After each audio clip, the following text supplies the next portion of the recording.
Hey guys, Holly Cotton here, and I am super excited about our guest today.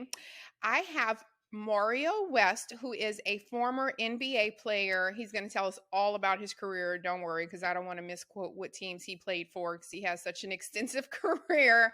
And also, Mario is going to tell us about his foundation. He's going to tell us about his role as a director and all of these great things that he's doing to give back to the community. So, welcome, Mario. Thank you for having me and happy Wednesday. Thank you. Thank you. Okay, so first thing, just to kind of give us some background, because some of the things that we're going to talk about, we need them to know, like, you know what you're talking about. This is not just some foolishness. You've been there, you've done that. So, kind of give us some idea of the teams that you played, who has your loyalty, and any fun things that you did, high school, college, whatever you want to do, but definitely the pro stuff. Oh, absolutely. Well, again, thank you. I'm really excited, about the conversation today. So thank you for this platform to talk about my journey. So I'm a product of Huntsville, Alabama. I was born in Huntsville, Alabama, so my roots are there. So roll tide when it comes to the football team. I'm a diehard, Alabama fan. I know a lot of people, hate on the champs, even though we didn't have the year that we wanted to, and I don't know if we're going to make the college football playoff. But anyway, I moved to Douglasville, Georgia, so I consider Douglasville, Georgia, like my hometown. I moved there when I was 9, and so 28 years I've been here. Went to Georgia Tech, so I'm a Yellow Jacket. I graduated and got my degree in business management. I played for the great Paul Hewitt at Georgia Tech. I was actually a walk on originally at Georgia Tech, and I ended up earning a scholarship. But I was a freshman with Chris Bosch. Shout out to that Hall of Famer, and Jared Jack, who's also had a long NBA career and now a assistant coach with the Phoenix Suns. I also played with some other guys that played professionally and really, really helped shape my professional career on and off the court. BJ Elder, Ishmael Muhammad, Will Bynum, Luke Shincher, Thad Young, and Javaris Crittenton. Shout out to Thad Young, who's still playing in the NBA. I think he's in his 16th season right now with the Toronto Raptors. So I played professionally. I was undrafted. I played with the Atlanta Hawks. I was a rookie with Al Horford and AC Law. Got to shout out those guys. Al Horford is still playing right now with the Boston Celtics. So I did 3 years with the Hawks, and then my last year in the NBA was 2011 with the New Jersey Nets. And then there was a lockout. But prior to there being a lockout, in between the time that I spent with the Hawks and with the Nets, I spent some time in the G League for the Maine Red Claws. So there was a lockout in 2011, and then I went overseas. I played in Dominican Republic, Mexico, Argentina, Philippines, Italy, and France. I retired in 2015 after tearing my Achilles, but I had a wonderful career. I played nine years professionally. I also played in the Big Three about 4 years ago to kind of get that last little basketball out of my system and compete at the highest level. But that was cool. I really enjoyed that. Okay, wow. Okay, first of all, so for us normal people that would have like a resume, his resume would be like 13 pages long. So, like common folks, everything is all the job experience is written. So that was really extensive. One, kudos to you. That's awesome. I love anyone that's living their dream, following their passion. So I'm glad that you got to do that and also do it on a professional, as well as use your passion to kind of help you with traveling, seeing the world, experiencing things that a lot of people have never even witnessed, much less played in, lived there, all of that stuff. So super, super cool about that. Okay, so what I wanted to kind of talk about next on what you're doing, because again, here we are talking about life after basketball. So I know Mario is the National Basketball Players Association director of Off the Court program. And this program is, he's going to tell us some more about it, but it's basically to help players with that transition. As he said, when he got injured, all of a sudden now he had a whole nother life that he had to start building and figuring out, okay, what's next. So Mario, tell us about being a director of that and what exactly that entails. Yeah. So as you mentioned, I'm a director of a program called Off the Court for the NBPA. really grateful to first and foremost that I have this opportunity to serve in this capacity. After tearing my Achilles in 2015, it was one of those moments, when you go through life and things happen to you. I think a natural human instinct would be to, if you believe in a higher power, is to say like, why me? And for me at that moment, I had already been through an injury and just life had happened prior to me tearing my Achilles. So I had already been through that phase of asking why. And what I've learned, early on is like, don't question God. Everything will work together, for good. And that's actually the scripture, Romans 8:28. And so for me, it was a moment where I was like, you know what? Okay, what do you want me to do now with my life? You know what I mean? And trying to figure that out. I wasn't prepared at that time. And I think that's what a lot of guys kind of struggle with. It's almost like if you were to ask someone, um, it's like a divorce. And I will say, and I say that because it's like you are married to the game, you play the game, and then one day, out of nowhere, it can be over. For some people, if you ask them, for their divorce, man, they celebrating. You know what I mean? I remember one of my favorites. I digress for a second. One of my favorite scenes from Brown Sugar is when he's at the table, and he said, "Celebrate my divorce."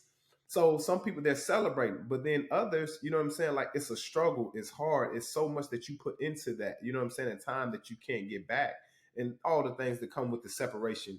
And so for me, I struggled. I had my own struggle trying to figure out the new identity, even financially, emotionally, because I had so many deals set up on the table for me to make so much more money, and then it's like I actually rehab and tried to go back and play after 9 months, but I just wasn't the same player.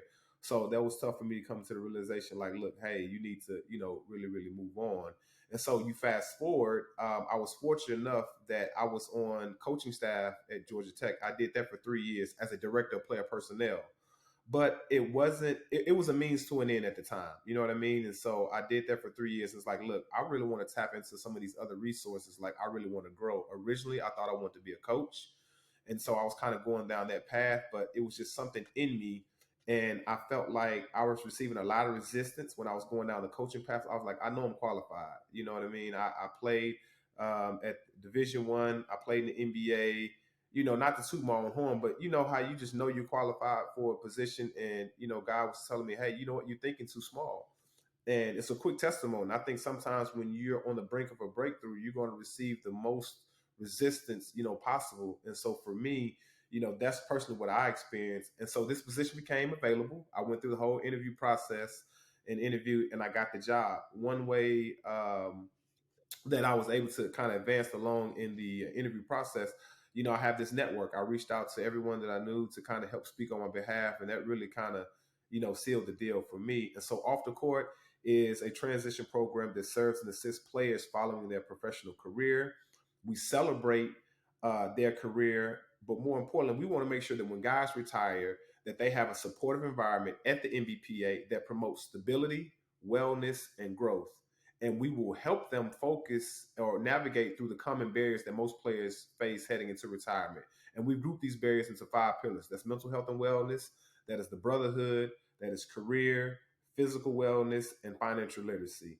And so for me, like I said, all of those were interwoven. Like it was the identity piece, then it was the being disconnected from the guys in the locker room, which is the brotherhood. It was the financial literacy piece because, like, look, man, them Hey, checks because ain't y'all ain't coming got in. them So I checks need to coming do it. in no more. So what y'all Right. going What you gonna do? You know what I mean? So you better have something else, or have saved. But even if you save, it's like you have all this idle time. So the struggle for a lot of guys is finding something that's going to challenge them in the same way that the game did, but also be just as fulfilling and rewarding.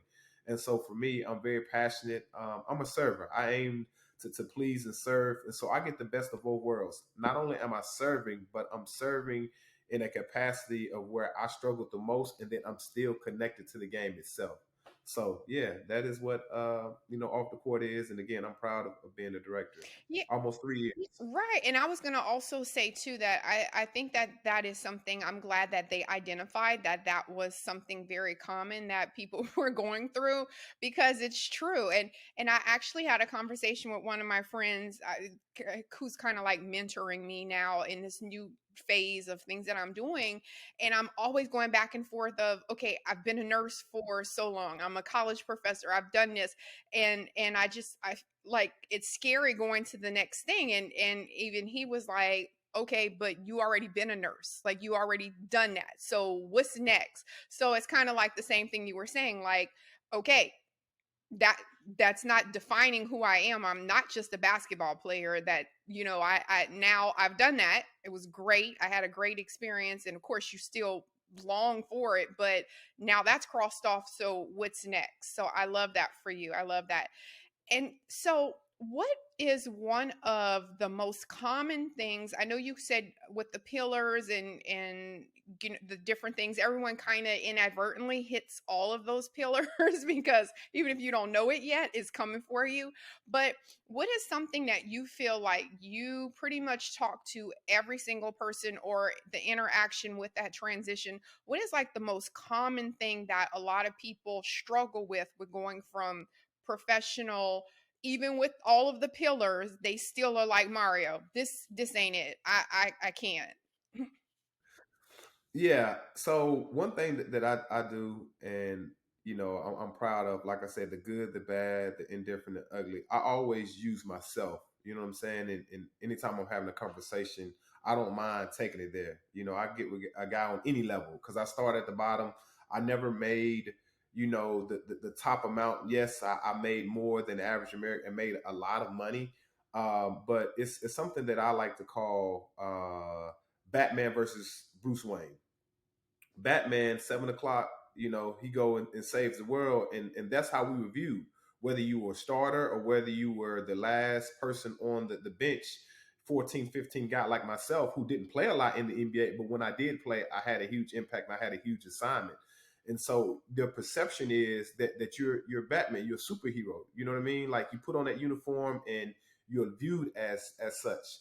And then when you stop playing, you're viewed as Bruce Wayne, right? Bruce Wayne was rich. You know what I'm saying? Everyone felt like, okay, Bruce Wayne had all the resources. Like he could just live the life and do whatever it is that he wanted.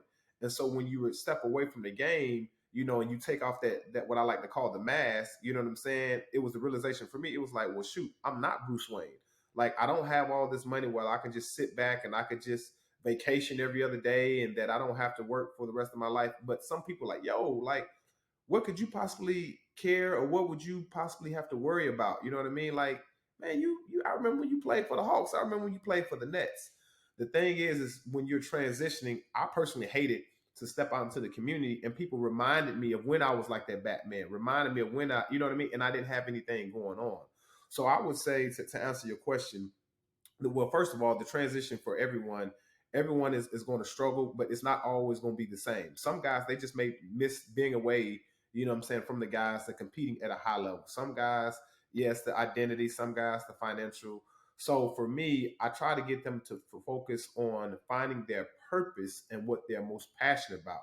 Once you find that, then from there you can build everything, else out. You know what I mean? So because that'll help you find the new identity. That'll help with if you find something that you're passionate and that's your purpose, money doesn't even, come into factor. You know what I'm saying? Because you're getting fulfilled. You know what I mean? And then you want to wake up every day that you're fulfilling that purpose and passion. So I tell them or try to suggest, hey, find that. And once you find that, everything else will fall into place.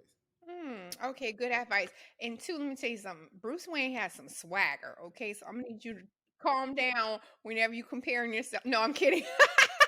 Yeah, no, you're No, right. No, but I get you're it. right. I totally understand, and that's a very good analogy because you're right. It's almost like that Dr. Jekyll, Mr. Hyde, or Bruce Wayne versus Batman because he got some swag, y'all. But so he can't be Dr. Jekyll, Mr. Hyde. He got to go for the swagger. But yeah, so totally good analogy, and that makes perfect sense. Now you explained it to us, we get it. And so that kind of goes into, I guess, the next thing I wanted to ask about, because you found your purpose through the Mario West Foundation and you identified like, okay, I need to be doing something else. So can you tell us about how you came up with your foundation and what your foundation entails? Absolutely. So my foundation, the Mario West Foundation, I started back in 2016. So back in college at Georgia Tech, we would spend time at the Children's Hospital, and we would spend time there, like around the holidays. And I remember this one particular time that we were over there as a team. You know how you have a moment where you're just so moved, and it's like God is telling you to move in such a way.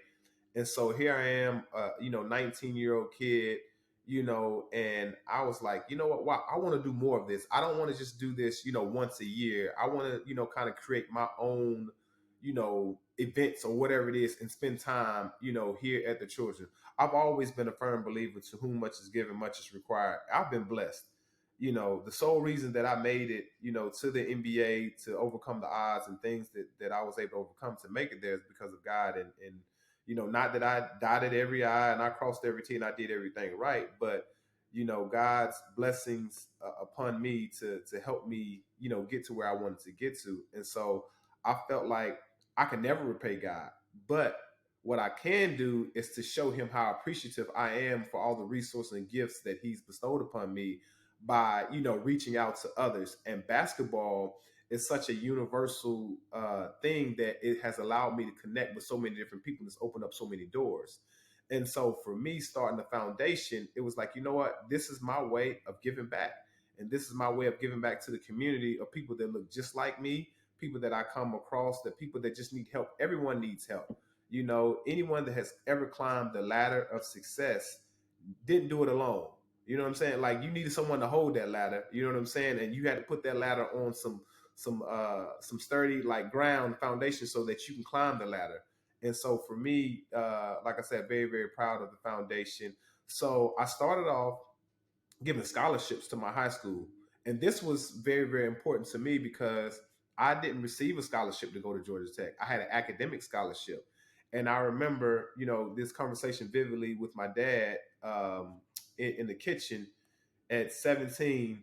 He was like, look, man, I know we ain't got the money, man, for you to, to go to Georgia Tech, man. But if that's where you want to go, we're going to figure it out. And I remember my parents, taking out loans and everything like that. It put a strain on them financially. And so, fast forward now that I had, got into the NBA, and I really wish I would have did it back then. But, you're young and you're just so focused on the game itself that you don't think about these other things. And so I said, you know what? I want to go ahead and start my foundation, and I want to provide financial assistance because I don't want people to feel forced to have to, oh, I got to dribble a ball, or I got to, play football, or I got to do something for me to go to school. Because if they didn't receive a scholarship, I didn't want that to deter them from furthering their education and following their dream. So I said, whatever kind of assistance I can provide, I want to start that. In addition to that, I also provide benevolent assistance to the homeless. I'm sure, in Texas and just all over, there's so many people that are homeless that without, the basic necessities. I was homeless for a brief, second when I was living with my mom and we got evicted. And I remember our stuff thrown, out. And so for me, that really, really touches me because it's like, if I can help and if I'm able and willing, I should do it. And so this past Thanksgiving, I did hot meals. I know a lot of people are, doing canned goods and turkeys and stuff like that. But for the homeless, canned goods defeats the purpose. So I physically pass out hot meals. I got to shout out Publix because they give me a great deal on the meals. I partner with them on getting the hot meals. Next month for Christmas, I got stockings. And the stockings, I'm going to put, like I call stocking stuffers, I'm going to put hat gloves, toothbrush, mouthwash, basic like necessities. And then I'll partner with Little Caesars and give out pizza. So right now, those are the things that I do. So I do something for Thanksgiving, for Christmas. I do my scholarships in May. And then around February, I'll do like coats, gently used coats and blankets. And then also, I forgot to mention back to school. I also do a back to school program as well. And so these things, again, very, very important. And really, it was based off of my book. Hopefully, I'm not getting too ahead, but all of that's intertwined. My book was my journey of how I overcame to pursue my dream. And so with the book, that's how you actually get nominated to receive the scholarship. You have to read my book and answer the questions on what it means to defend the dream.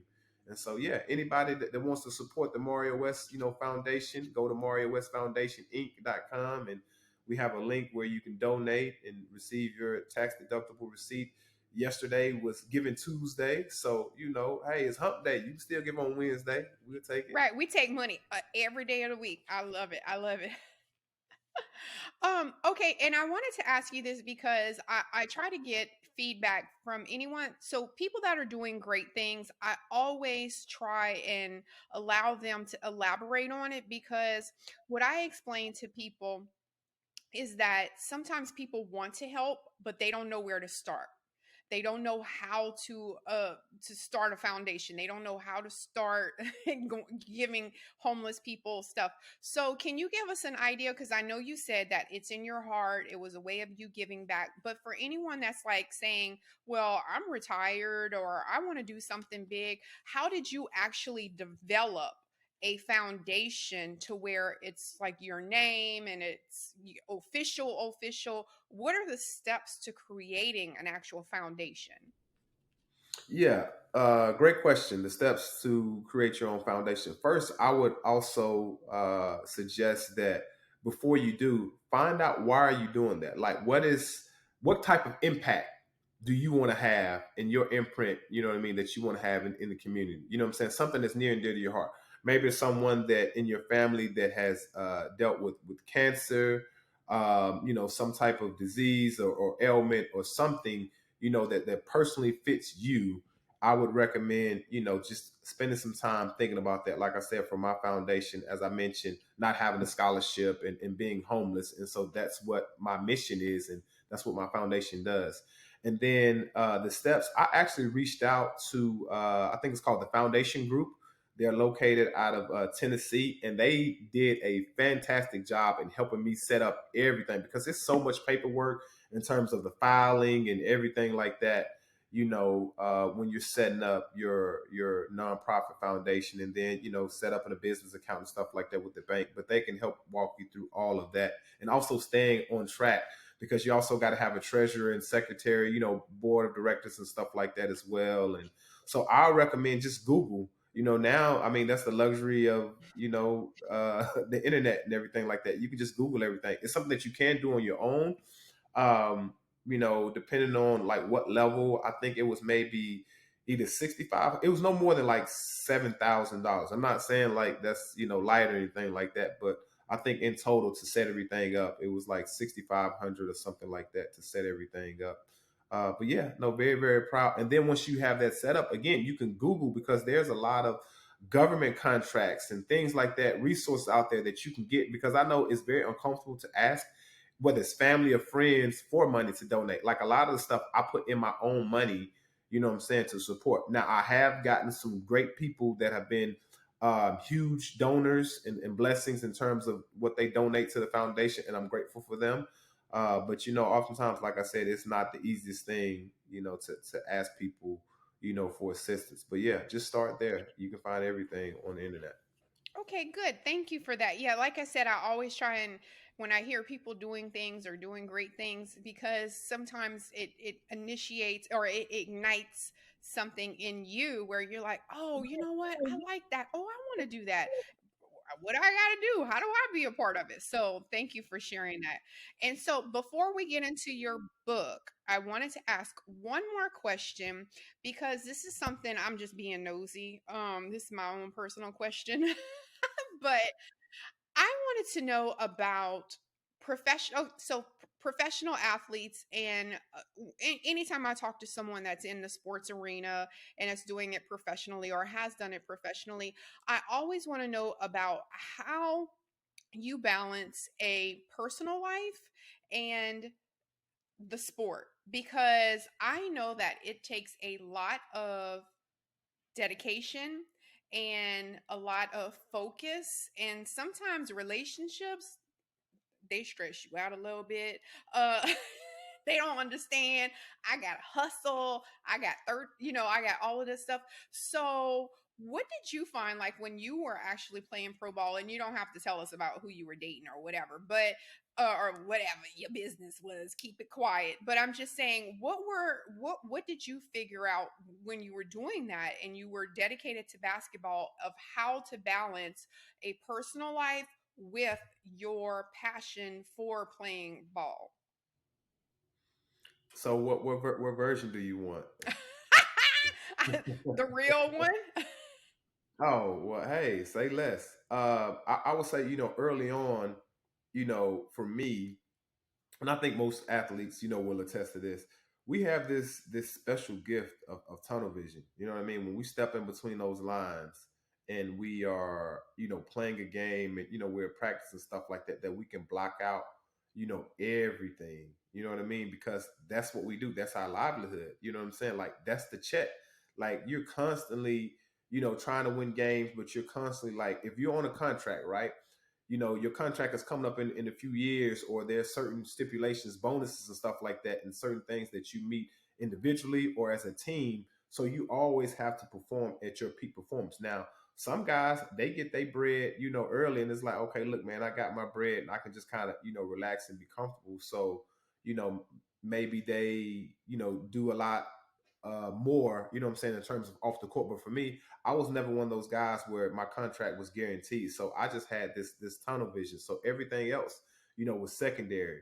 So, I did enjoy, it would fly you out and cater, you know what I'm saying, and date, because I was, single at the time, and I would, do things that would um every ball player, right? You have access to a lot of different things. You know what I'm saying? And whether that's, entourage, whether that was, events and, whatever, it's all in moderation. You know what I'm saying? And I think when you're young, you're getting pulled in so many different directions. You know what I'm saying? When you're early on in the league, it's like, look, I want to be the best player. Oh man, I'm gonna kill it.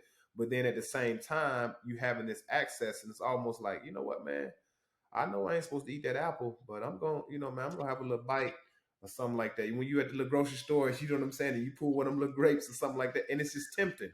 Temptation is always gonna be there. But then as you get older, you know what I'm saying? And I think this is what's very, very important about the OGs and the vets, because they can kind of like, look, young fella, look, I heard you out there moving such and such, but look, this is how you move. You know what I'm saying? Like this is how you do things. Just stay, low key on the radar. If you're gonna do those things, make sure you handle your business first and foremost, because that other stuff, it ain't going nowhere. And really, that's the truth of the matter. It's not going nowhere.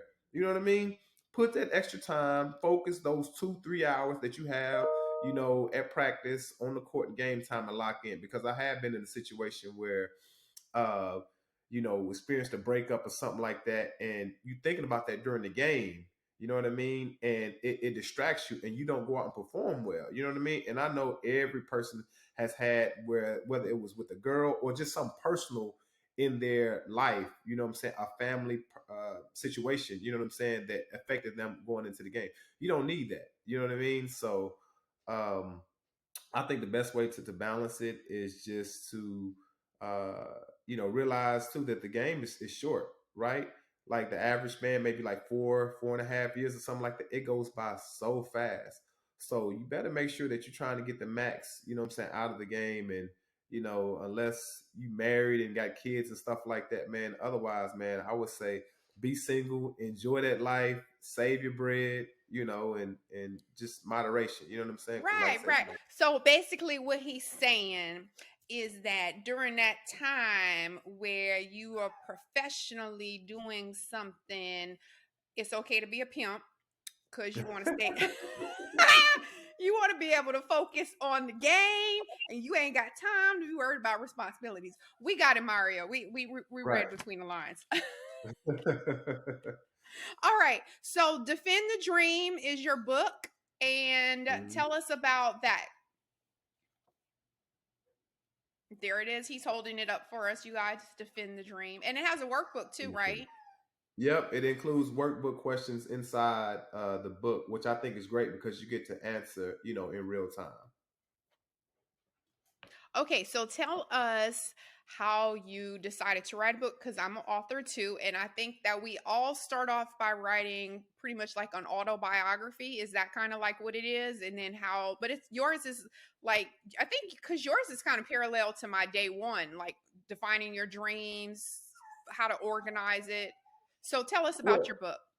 yeah. So my book. So I co-authored this book with Shekinah Bolden. Got a shout out, Shekinah. We actually went to high school together, and so the moment where when I tore my Achilles, right? I'm sitting up in the bed and my leg is propped up. And at that moment, I asked God, what is it that you want me to do now? And he said, it's time. I had been putting off that book for years. Like I said, a lot of stuff I wish I would have did, while I was still playing. I could have capitalized out of that moment, relevance and being in the league at that time and had more support. And the book could did a lot more in terms of revenue and sales. But it's still done wonders, because if one person read my book and said that, hey, it inspired them or changed their perspective on them, that's a success, regardless of how much, I'm saying it does, how much in terms of sales. But at that moment, I think sometimes we put off, right?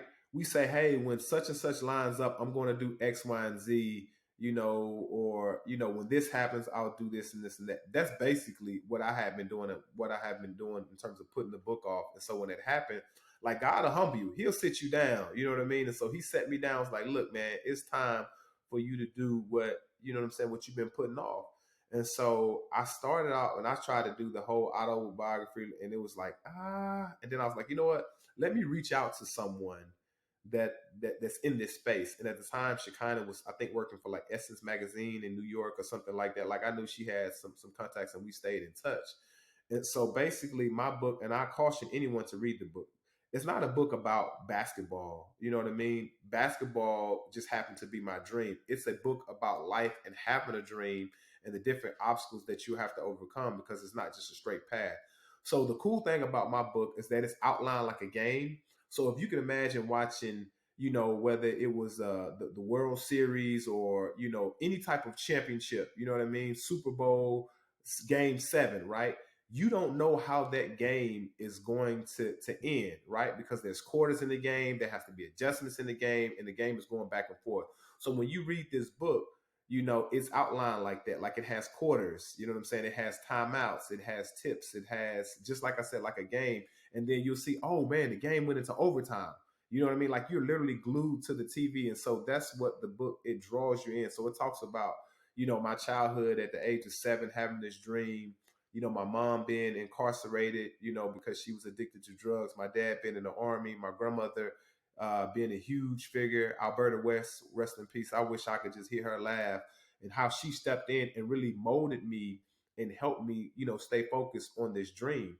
And as you mentioned earlier, has workbook questions and stuff like that for the reader to ask themselves in real time. And so basically what we did for the first few months, we built out a timeline, right? And so we built out the timeline and put down, this what happened, and such. And once we built out that timeline, we also interviewed over the phone, and she did a lot of recording of me just talking, what I'm saying, about the experiences. So then she kind of went back in there and filled in that timeline. And then once she pretty much had the rough draft of the foundation, then it was like, okay, hey, do you have some quotes or have some things that you kind of like fillers, what I'm saying, to kind of put in to make sure that the book is flowing the right way. And so it took like 2 years. But one thing I could say, it was very therapeutic, because I had to relive some of those most painful, moments, that happened early on in my life that, were a blessing in disguise, but also painful. Some things that made me laugh, some things that, that made me cry, and that's what you got. It's with the book, Defend the Dream. I love that you mentioned that also, because I always say that it's those things that you kind of don't even know that are building your character. And that's why people are always talking about, oh man, these weak ass kids they got now, they're so soft, because honestly, we're all in better places because we had these terrible these terrible childhoods that now we never want our kids to hurt, so we're giving them these great lives and stuff like that. So I'm glad that you were able to have an outlet to tell your story. So that's really, really cool. Okay, so to wrap up everything, because you guys, Mario is always moving around. You think if I'm always somewhere, he's every 4 times a week. He's somewhere. At least I only go like once a week. So what are some of the? I know you mentioned you have the Christmas project, but what are some of the things that you're working on right now? Things that people can support, and then drop all your social media and website information, and make sure you spell out everything, because they also, it's audio on the podcast as well. Oh yeah, no problem. So right now at the moment, the thing that I'm most like engaged in right now is the stockings that I'm doing for the homeless. So I ordered some of the stockings for Amazon, but oftentimes what I do, I'll go to like a Dollar Tree or Dollar General. They'll have dollar stockings, and so I'll get like 100 of those. I try to do between 100 and 200 stockings. I've already ordered like in bulk the hats and gloves and stuff like that. And then as you mentioned, even though you saying it jokingly that I'm on the road, but I'm on the road so much that when I'm in the hotels, I take all of the soaps and stuff like that, like in the bottles and stuff like that, and I collect that. And That's throughout what the I do years, too. And when I have a homeless event, I give all that out. I have a big bag about this big right now. oh, I got like 7 bags like that, just Right, full of right. stuff. Yeah, And so yeah. that's what I'll use Hmm. to put in there as well. In addition, I'll have some people donate, or Right. I'll buy some stuff as well. And so that is the immediate thing that I have, at the moment that I'm doing right now. It's just focusing on Christmas and being a blessing. 2 days before Christmas, like on the 23rd, I think it's my target date where I'll get out in the streets of Metro Atlanta and pass out, those things. And then after that, we'll look to do the hats and the coats rather and blankets. Like I said, because that's February, January is kind of like the colder months. You know what I'm saying? Where it's like, you know what, Atlanta is. They say Because it's it hot don't Atlanta, get but it's cold winter. till December, January. Yeah. So like right now the sun is out and I'm out. I mean, I was out earlier this morning in shorts. The weather is, crazy here. So that's what I have right now going on. I also I partnered with my middle school. I love going back to my old stomping grounds, like I said, just for the youth to see someone that looks just like them and know that, hey, I come from where you come from. You know what I mean? So it's no different in, your dreams and aspirations. Like if you stay the course, you know what I'm saying, you can achieve all that you want to achieve. So I'm partnered with them and with the Atlanta Hawks and going to take them to a game. A lot of them have never, seen a game, NBA game. And so it's a mentorship program, but there's incentives. Like you have to do good in school. You can't get into trouble and things like that. Cause teenagers, you know what I'm saying? They're, getting into, trouble and, sometimes having a hard time, maybe home life is not the best thing, for them. Try to provide an outlet for them. So those are the things that I have, but you can follow me on my social media on IG. My personal IG is Mario West 6, MARIOWEST, the number 6. And then for my foundation, it's the Mario West Foundation Inc., MARIOWESTFOUNDATIONINC.com, Mario West Foundation. Oh, well, actually, that's the website. Sorry. That's the website. But for the IG, I think it is, I think that is No, that's your the IG, Mario West Mario Foundation. West 6. For my Oh, for your foundation. my foundation, I think it's just Mario West Foundation Inc. But for the website is MarioWestFoundationInc.com. And then if you're trying to purchase a copy of the book, check out MarioWest.com. That's MARIOWEST.com.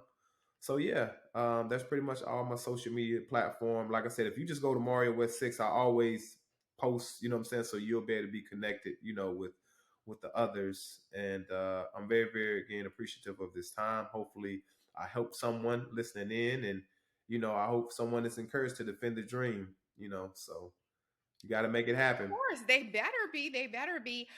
So FYI, y'all, when y'all see me on Instagram at the Hawks game, you know where I got my Lanyap tickets from. Stay in your lane. Stay in your lane. Absolutely, and when you see her out, dripped in some Defender, when you look at her, you say, "Oh, I like that comfort." Like, what is that? Is that Defender Dream? What can I get? Hey, you know where that came from? Don't worry, I'll tag it. Now, what is your biggest goal for 2023? My biggest goal for 2023. I'm looking to expand on my scholarships.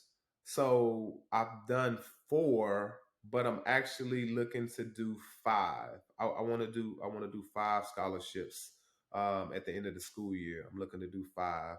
I'm also looking to renovate the basketball court at my middle school. That's something that they said that they there's a need. Anytime there's a need, someone that helps, I'm automatically like drawn to it, and I want to kind of figure out how I can insert myself or the resources, that I have, at my disposal. So those are the two that come off, you know, jump off right now. I want to do Okay, those two got things. it. Got it. Love that. Love that. Love that. Love the giving back. Love the huge heart. So, Mario, at the end of all my shows, I end with something called a life check. And basically, what we do is just give a synopsis of what today's episode is and why it's important and what we're trying to help other people do, what to take away from this, all that great stuff. So, today's life check, I just wanted to end with it doesn't matter what happens in life. Sometimes you get shown your passion, your purpose through your passion.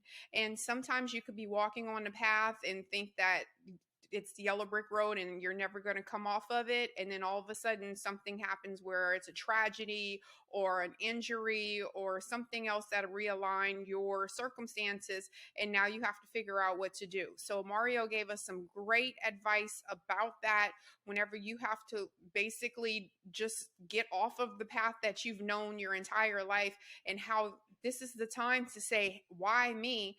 Why is this happening to me? What do I need to be doing? Find out what you're going to be doing. And always remember that what you're doing right now is something that you can let go of and start something else. You don't have to have the one thing that you're doing right now that you love be the only thing that defines you. So don't be afraid to start over. Don't be afraid to challenge yourself and keep pushing all of that great stuff. And you guys, I will have all of Mario's information tagged in the podcast notes. So be sure to support everything that he's doing, follow all of that great stuff. So thanks, Mario.